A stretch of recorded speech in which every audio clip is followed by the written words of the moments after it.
नारा ही आज का सहारा है, उसके बिना हर कोई बेचारा है। नारे बिना नहीं होता उद्देश्य पूरा, सर्वत्र दुनिया में नारा ही नारा है। बच्चों, ये कोटेशन देखकर आप समझ गए होंगे कि आज का हमारा विषय क्या है। आज का हमारा विषय है नारा लेखन। यह पहली बार सीबीएसई के पाठ्यक्रम में 9th क्लास में सम्मिलित किया गया है। तो आपको ये जानना है कि इस नारा लेखन की आज क्यों आवश्यकता हुई। दरअसल आज की इस भाग दौड़ भरी जिंदगी में लोगों के पास समय की कमी है। उनके पास समय नहीं है अपनी बात को मनवाने के लिए, अपने किसी विषय को प्रकट करने के लिए या किसी प्रस्ताव को पारित करवाने के लिए। तो वे कम शब्दों में अपनी अधिक से अधिक बात को प्रकट करना चाहते हैं। इसलिए नारे लेखन की आज इंपॉर्टेंस बढ़ गई है। लेकिन आज इसकी के लिए क्या आवश्यक बातें हैं, कौन सी बातें हैं जो ध्यान देने योग्य हैं, कौन से तत्व हैं जिससे एक आकर्षक और प्रभावी नारा लेखन आप कर सकेंगे।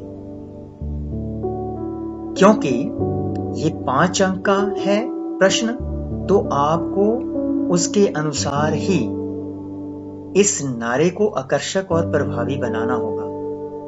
यानी इसमें ज्यादा कुछ लिखना नहीं होता है, लेकिन फिर क्या चीज है कि थोड़ा सा लिख के एक कोटेशन, सूक्ति या कोई स्लोगन लिख करके हम 5 अंक प्राप्त कर सकते हैं। चलिए आगे देखते हैं। चलिए बच्चों, आगे बढ़ने से पूर्व इस विषय के लर्निंग आउटकम्स क्या हैं ये जान लेते हैं। अर्थात इस विषय का अध्ययन करने के उपरांत क्या सीख पाएंगे। आप नारा लेखन को परिभाषित कर सकेंगे, अर्थात नारा लेखन क्या होता है उसके बारे में बता पाएंगे।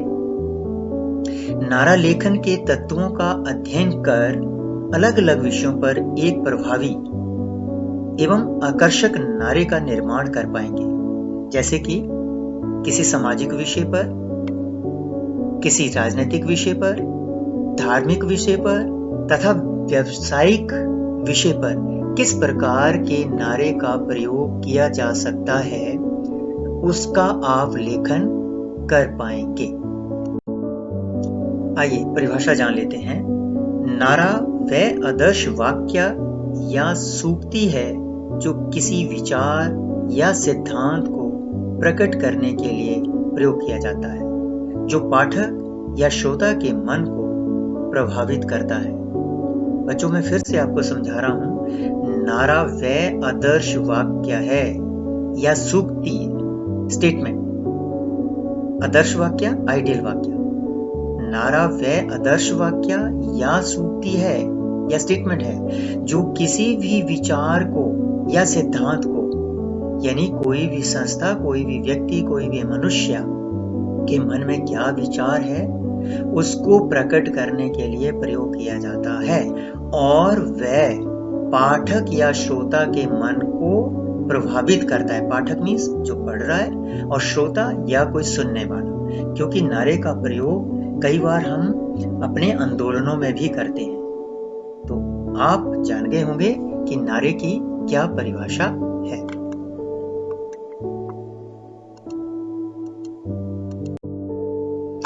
आगे देखते हैं अच्छे नारे की क्या विशेषताएं हैं।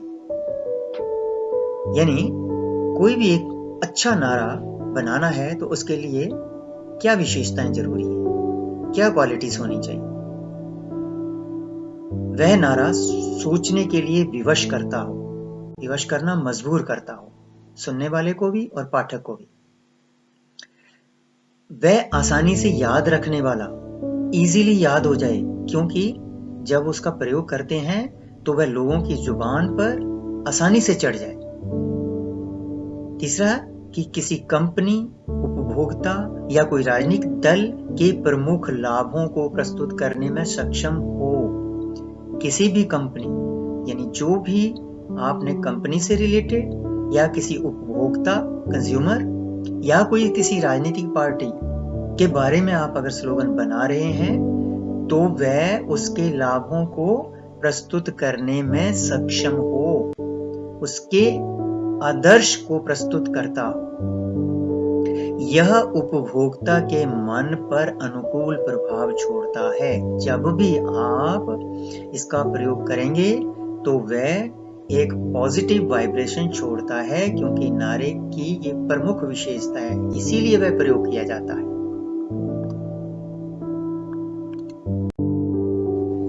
हम देखते हैं कि एक आदर्श नारा या एक अच्छा नारा लिखते समय किन बातों का ध्यान रखना चाहिए, कौन सी बातें हैं जो जरूरी हैं। उत्पाद से संबंधित अधिक से अधिक जानकारी प्राप्त करें, अर्थात जिस कंपनी से के उत्पाद से उसकी वस्तु का आप स्लोगन बना रहे हैं तो उसके बारे में पूरा ज्ञान आपको होना चाहिए। नारे को मनोरंजक बनाएं, एंटरटेनिंग। आपका नारा एंटरटेन करने वाला भी होना चाहिए, क्योंकि वह लोगों को प्रभावित करता है। वह अधिक सरल, सुबोध और सटीक होना चाहिए। सरल लैंग्वेज होनी चाहिए, सुबोध, पूरी जानकारी उसके बारे में, और वह सटीक हो, अर्थात गहरा प्रभाव छोड़ता हो। वहां पर आपको कठिन शब्दों का प्रयोग नहीं करना है, कि क्लिष्ट शब्दावली का प्रयोग नहीं करना है। इसमें मौलिकता और आकर्षण होना चाहिए। मौलिकता अर्थात अपना होना चाहिए। किसी राजनीतिक पार्टी का उसका अपना, ये नहीं कि कहीं से आपने उसे किसी की नकल मार। तुकान शब्दावली का प्रयोग, राइमिंग शब्द का प्रयोग किया जा सकता है, क्योंकि उससे और ज्यादा प्रभावी हो जाता है। तुकान शब्दावली, राइमिंग। इसमें चित्रात्मकता का भी प्रयोग किया जा सकता है। बच्चों, इसका मतलब है कि आपने स्लोगन बना लिया, लेकिन आपने 5 अंक लेने हैं, पेपर कर रहे हैं आप, तो वहां पर आप अपने प्रभावी नारे को बनाने के लिए उस नारे से संबंधित चित्र बना सकते हैं। अगर किसी पार्टी से रिलेटेड है, उसका लोगो हो, या किसी नेता का पिक्चर बना सकते हैं। इसी तरह से किसी कंपनी या किसी वस्तु का चित्र आप बना सकते हैं। इसे कुछ शब्दों या 2 पंक्तियों में ही लिखा जाना चाहिए। इसमें ज्यादा कुछ लिखने की आवश्यकता नहीं होती।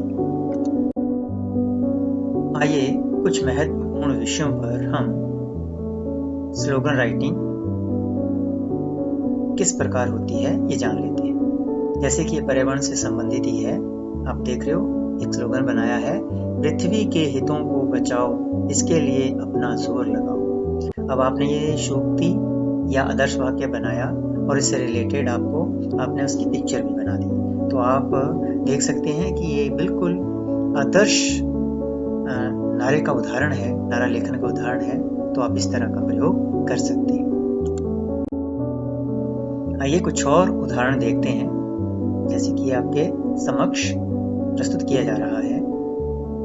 ध्यान से देखिए कि आपने क्या क्या करना है।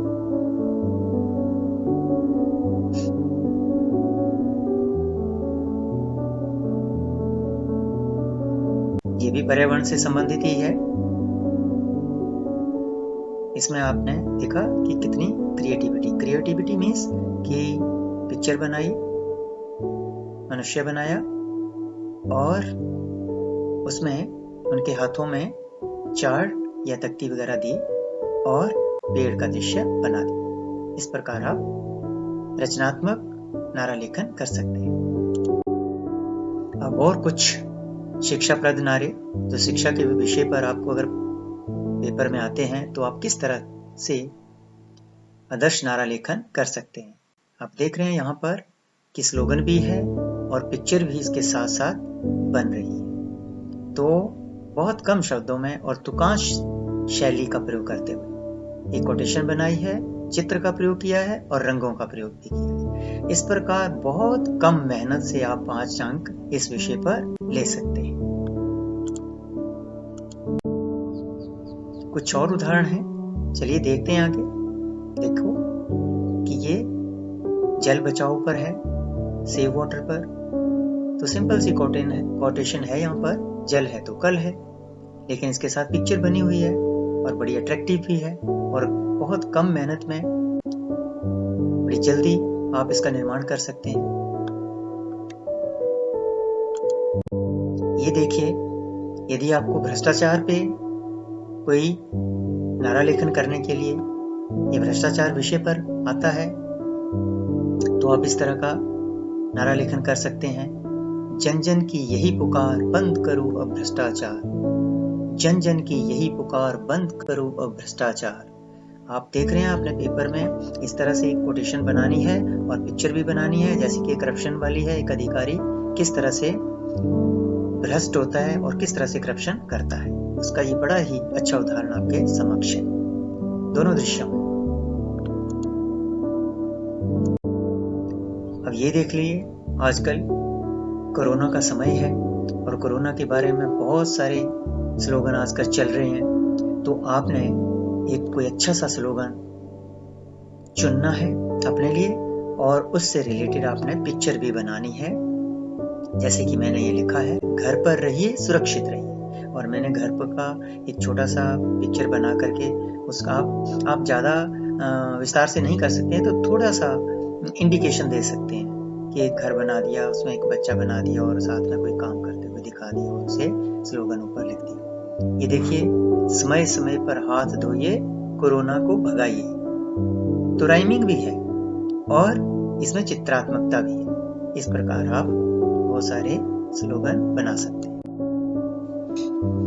चलिए अब इस विषय को हम रिकॉल करते हैं, अर्थात इस विषय का अध्ययन करने से प्रारंभ में मैंने आपको इसके लर्निंग आउटकम्स बताए थे। क्या आप उन्हें अचीव कर पाए? जैसे कि नारा लेखन को परिभाषित कर सके, अर्थात उसकी परिभाषा बता पाने में आप सक्षम हैं, आप उस परिभाषा लिख सकोगे। दूसरा था कि नारा लेखन के लिए कौन से तत्व आवश्यक हैं, कौन सी विशेषताएं हैं, कौन सी क्वालिटीज हैं, क्या बातें हैं जो ध्यान देने योग्य है।